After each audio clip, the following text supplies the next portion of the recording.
నమస్తే అన్న, అందరికీ నమస్కారం. కువైట్ మరియు గల్ఫ్ దేశాలపైన దాడులు చేస్తూ ఉన్న ఇరాన్ పైన కువైట్ ప్రభుత్వం తీవ్రమైన ఆగ్రహం వ్యక్తం చేసింది.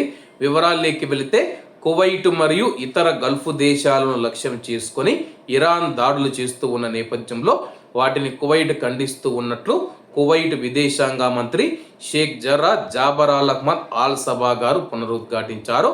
వాటిని వారి సార్వభౌమత్వాన్ని స్పష్టంగా ఉల్లంఘించడం మరియు అంతర్జాతీయ చట్టం, అంతర్జాతీయ మానవతా చట్టం మరియు యుఎన్ చార్టర్ను స్పష్టంగా ఉల్లంఘించడమేనని చెప్పేసి విదేశీ వ్యవహారాల మంత్రిత్వ శాఖ అభివర్ణించింది.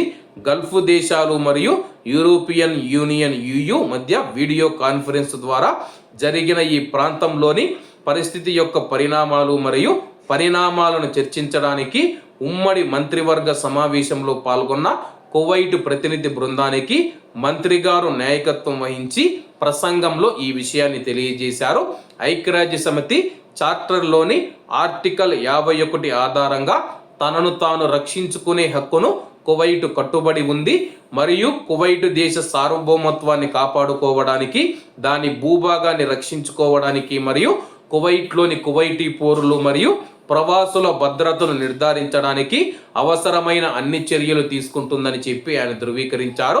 ప్రస్తుతం మనం చూసుకుంటే సముద్ర భద్రతకు ఇరాన్ ముప్పు, ప్రపంచ ఇంధన భద్రత, అంతర్జాతీయ ఆర్థిక వ్యవస్థ మరియు అలాగే అంతర్జాతీయ సరఫరా వ్యవస్థకు మనం చూసుకుంటే తీవ్ర ఇబ్బందిగా ఉందని చెప్పేసి ఇరాన్ దురాక్రమణను ఎదుర్కొంటూ ఉన్న కువైట్ మరియు జీసీసీ సభ్య దేశాలకు సంఘీభావంగా నిలిచిన దేశాలను మంత్రి ప్రశంసించారు. జీసీసీ దేశాల భద్రత విడదీయరానిది మరియు ఏదైనా సభ్య దేశం యొక్క సార్వభౌమత్వాన్ని ఉల్లంఘించడం అనేది గల్ఫ్ దేశాల సమిష్టి భద్రత పైన ప్రత్యక్ష ఉల్లంఘనని చెప్పి పేర్కొనడం జరిగింది. ఏది ఏమైనా సరే కానీ ఇరాన్ ప్రస్తుతం అయితే కువైట్లోని అమెరికా బేసులను లక్ష్యం చేసుకుని మాత్రమే దాడులు చేస్తూ ఉంది. కాబట్టి అందరూ బాగుండాలి, అందులో మనం ఉండాలి. అందరికీ నమస్తే అన్న, జై హింద్.